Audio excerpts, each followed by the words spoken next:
not yet. Yeah, we're live. Hi everybody, this is Value Tokenized with Masha and Xenia. Today we're happy to welcome Barry Monies of REINNO, and today we're discussing real estate tokenization. So, hi Barry, it's our pleasure to Hi. have you with us today at Value Tokenized. Thank you so much for inviting me. So, Barry, you recently made news by tokenizing $100 million worth of real estate with the Ray Capital Innovation Fund. Can you tell us a little bit more about this project? Sure. So the real gist of what this is really bringing new technology to the world. And what REINNO is really focused on is utilizing blockchain as a fintech company to bring greater liquidity to the commercial real estate market, which has really been a closed market for many, many years. And, kind of the big boys club of the people who had money and can make those big deals. And we believe that in utilizing blockchain and specifically tokenization, we're able to bring certain aspects to the industry that don't exist today. The marketplace, the commercial real estate marketplace, has pretty much been the same for many, many, many years, hundreds of years, in the way that financing is done and closings and everything else. And it's a legacy market that's very stodgy and takes a long time to close. Raising money is always difficult, dealing with banks, lawyers, title companies, all these things. Mm-hmm. We believe by utilizing blockchain technology, tokenizing real estate, we make it cheaper, easier, faster, and safer. And that's what truly the whole blockchain industry that's exploding, and there's a lot of mystery behind it and a lot of technology behind it. And that's what scares away a lot of people these days. What we want to do is make it simpler. We really want to bring that enterprise level blockchain solution to small, medium companies and the masses. And we're going to do it through tokenizing real estate. So what we did with this specific project, we have an entity that has a huge portfolio now, is looking to go to the next level. But the biggest problem is reaching a mass market easily and inexpensively and quickly. So by tokenizing, they're able to take fractional ownership and offer it around the world to average people. They don't have to be, investors who have millions and millions of dollars. And the way you do that with tokens is you basically are creating digital representation of ownership, whether it's debt or equity, and you're able to get it out there into the market quickly and easily and securely. And what is the exact asset that is being tokenized in this particular case? So in this case, the entity currently has about $30 million worth of portfolio. They have a bunch of commercial real estate, and they want to grow that and take it to the next level. And they have a little different look than what's traditionally being done in real estate today. If you look at a REIT, which is very common in America, a REIT distributes 90% of its income back to the investors. Now, there's a couple problems with that, especially for international investors, and that's one of the groups that REICG is going after. And the problem is there's tax consequences, and we won't go deep into things such as that. But by tokenizing, they're able to offer fractional ownership to raise $100 million to grow their portfolio. They're not paying dividends on their equity side. Basically, they're reinvesting the income, hence the name REI Capital Growth. So they're taking the income from the property, reinvesting it in the new properties with leverage, and just growing the portfolio. So it's like a perpetual growing real estate fund. Mm-hmm. And I have another question. So basically, the main promise of security tokenization, it was in the first place liquidity, and then access to some of the deals that previously, like retail investor, like average person, couldn't access. And in your opinion, when it comes to real estate, is it truly the most important benefit that tokenization provides, or is it still something that more institutional players can benefit from?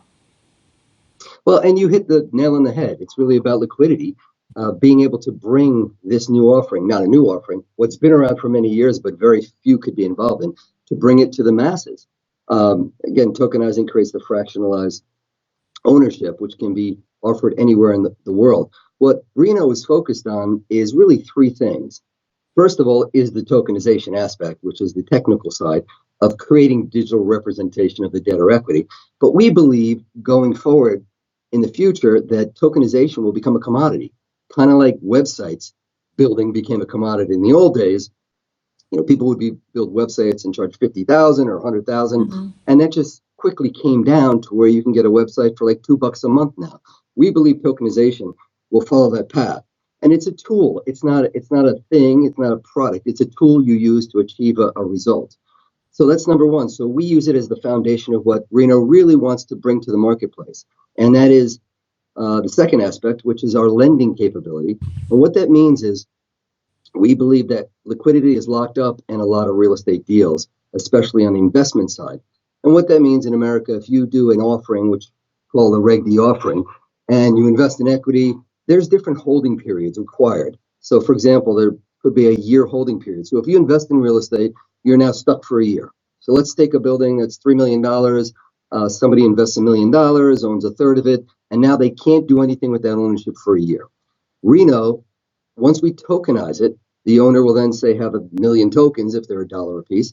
He could then pledge that. He can come back to REINNO and say, hey, I'd like to take a loan against my asset, which are my tokens, which represent secured asset, the real estate, and we will lend against that. And we have a proprietary risk assessment model that allows us to almost instantly lend money against their tokens. So they pledge their tokens and they're getting a loan, thereby creating liquidity for them to go do other things. Kind of like margin in the stock market. People have stocks, they pledge them, and they get to use margin to go buy more.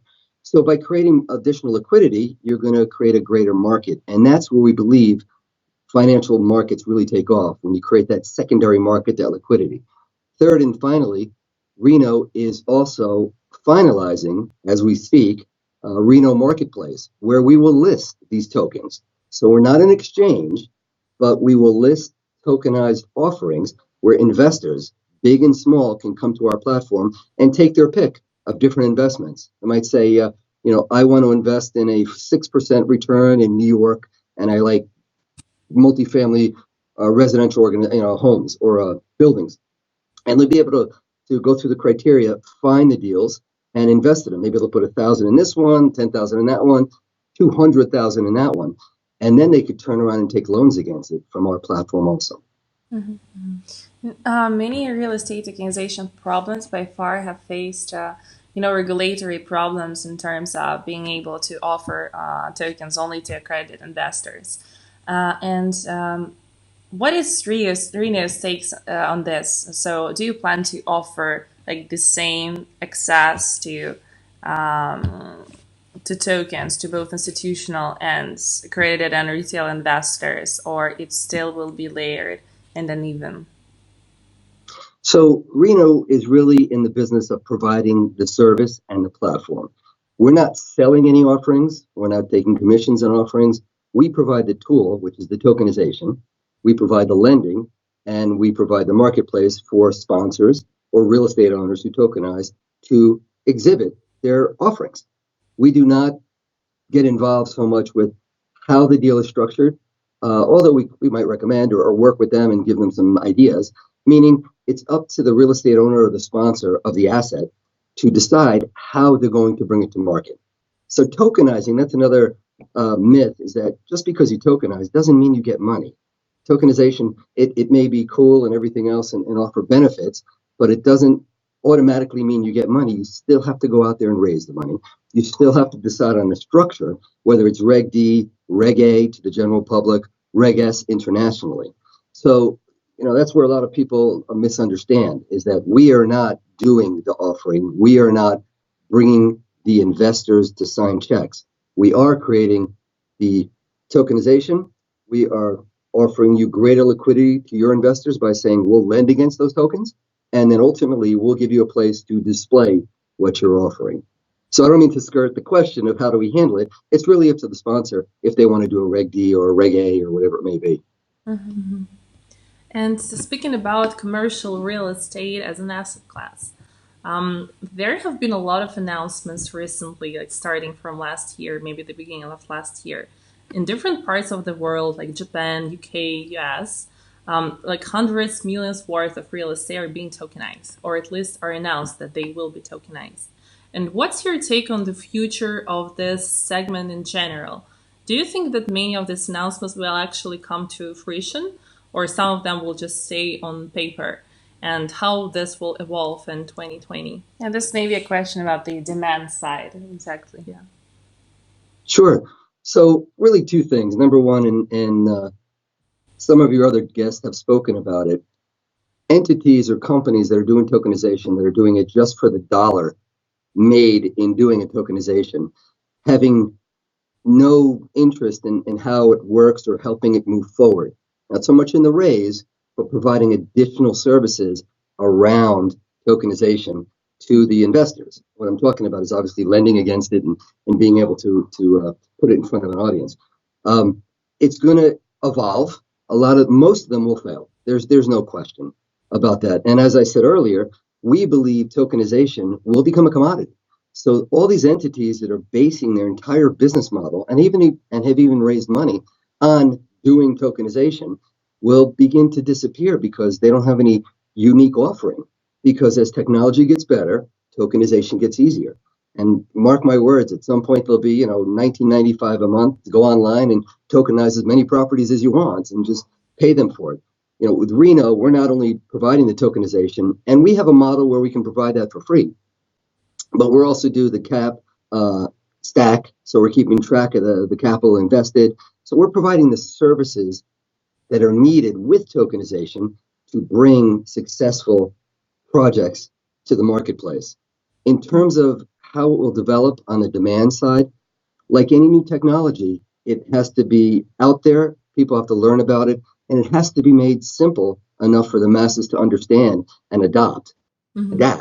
So, you think of when the internet first came out. I remember sitting, and I won't tell you how old I was, but I was on my computer and I was in DOS, DOS screens, and I was using BBSs back in those days, which were early days before the internet per se, which just allows you to dial into other computers. And I used to dial into computers in other states, and that was like, wow, unbelievable. And we'd be using text editors online. And then the internet came, and we were all working in text editors on the internet.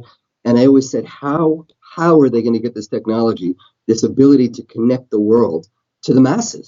And somebody made it graphical and made it very easy and put all the technology behind. How are we going to get everybody to remember these IP addresses? How are they going to know that? Well, we assigned memorable names to them.